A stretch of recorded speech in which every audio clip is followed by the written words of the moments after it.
Okay, picture this. A major modern military deploys seasoned soldiers and heavy machine guns against a massive, terrifying invading force. But here's the catch. That invading force, it's literally just a flock of birds, and spoiler alert, the military completely lost. We are talking about 20,000 birds. That's the size of this feathered invading force. And look, emus aren't exactly your average backyard pigeons. These things are basically flightless, 6-foot-tall dinosaurs. So when a mobilized unit of 20,000 of them marches straight into your territory, well, apparently that becomes a legitimate national security threat. Okay, let's dive into this, because you really have to wonder, how exactly does a modern, industrialized army face off against a giant flock of overgrown chickens and walk away in absolute defeat? Let's roll back the clock and trace the exact moment human hubris met its match in the Australian outback.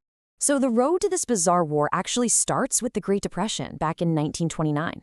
You had these struggling Australian soldiers who turned into farmers, and they were barely surviving, just scraping by trying to grow wheat on their newly cultivated fields. But then, in 1932, a totally different kind of disaster struck. A massive migration of 20,000 emus basically marched right out of the wilderness and straight into what was, for them, an all-you-can-eat wheat buffet. And this wasn't just some minor pest problem, it was absolute ecological warfare. These giant birds totally trampled property fences, completely devastated the wheat crops, and left these massive holes in the enclosures that allowed literal armies of rabbits to rush in and ravage whatever fields were left. The farmers were so utterly frantic and desperate that they didn't even bother calling pest control. No, they went straight to the Australian Minister of Defense and demanded a literal, actual military intervention.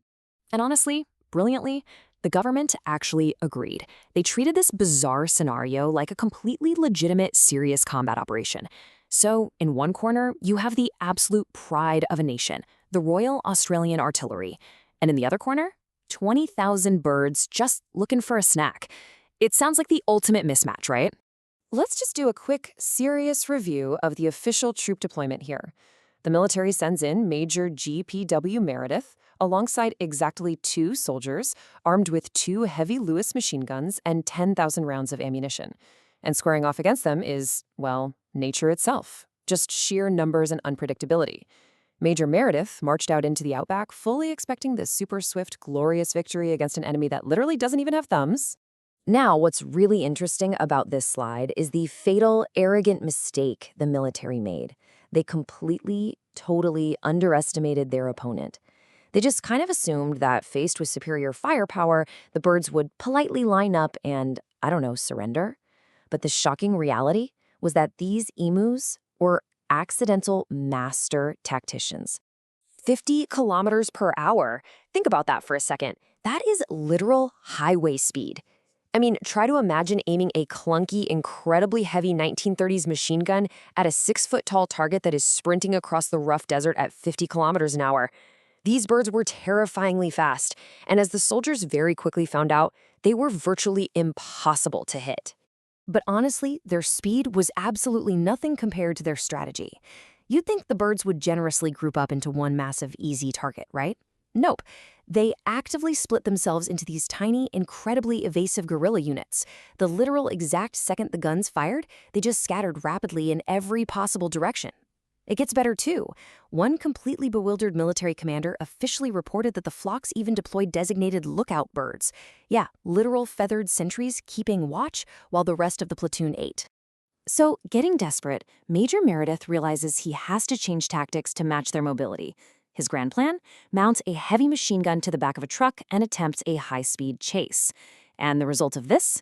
An absolutely spectacular failure. The truck bounced so wildly over that rough outback terrain that the poor gunner couldn't aim a single accurate shot. The mighty, fully motorized infantry was just completely outclassed by the landscape and, well, the birds. The math of this entire campaign is just staggering.